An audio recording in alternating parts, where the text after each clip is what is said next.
મિત્રો, મારું નામ પલ્લવી છે. હું 35 વર્ષની છું. હું કોલેજના વિદ્યાર્થીઓને હોમ બેન્ચ આપું છું.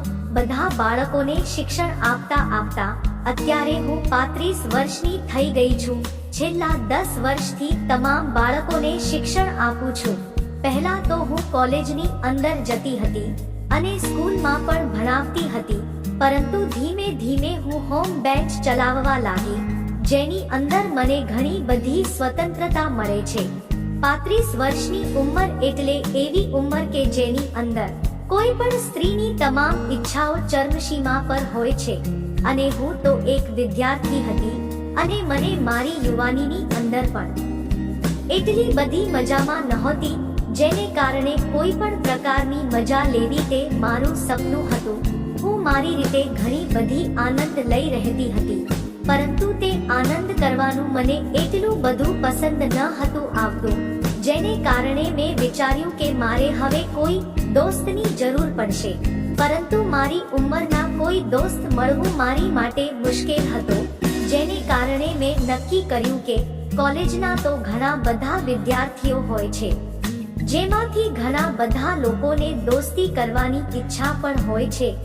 તેમાંથી કોઈ વિદ્યાર્થી સાથે હું વાતચીત કરીશ, તેની સાથે જ મારી દોસ્તી કરીશ.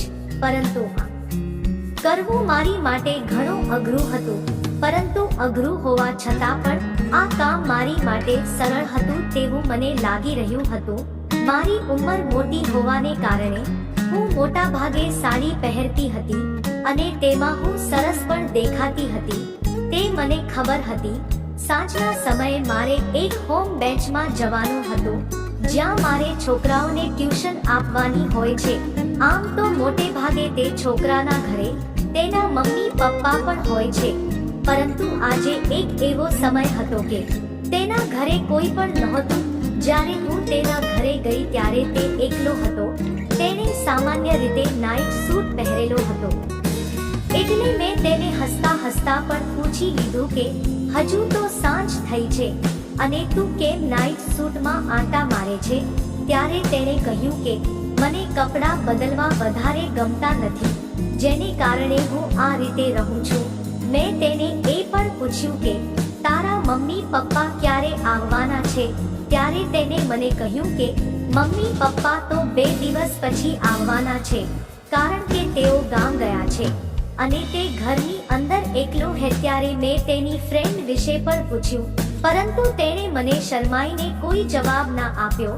ત્યારે મેં તેને કહ્યું કે તું જવાબ ના આપે તો કંઈ વાંધો નહીં, પણ જો તારે કોઈ અનુભવ કરવો હોય, તારી કોઈ ઈચ્છા હોય, તો હું તારી પાસે છું.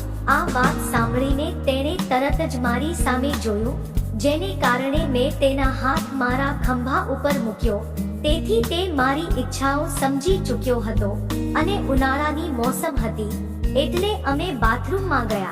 ત્યાં સતત 2 કલાક સુધી અમે નહાવાની ભારે મજા કરી અને ત્યારબાદ તો અવારનવાર જ્યારે અમને સમય મળતો હતો ત્યારે હું તેની સાથે આનંદ કરતી હતી. મને ખરેખર તેની સાથે ખૂબ જ મજા આવતી હતી. જો મિત્રો, તમારી પાસે પણ કોઈ આવો ફ્રેન્ડ હોય તો કોમેન્ટ બોક્સની અંદર જરૂર લખશો. વિડિયો પસંદ આવે તો વિડિયોને લાઈક અને ચેનલને સબસ્ક્રાઇબ જરૂર કરશો. ફરી મળશું એક નવા વિડિયોમાં. ત્યાં સુધી આવજો.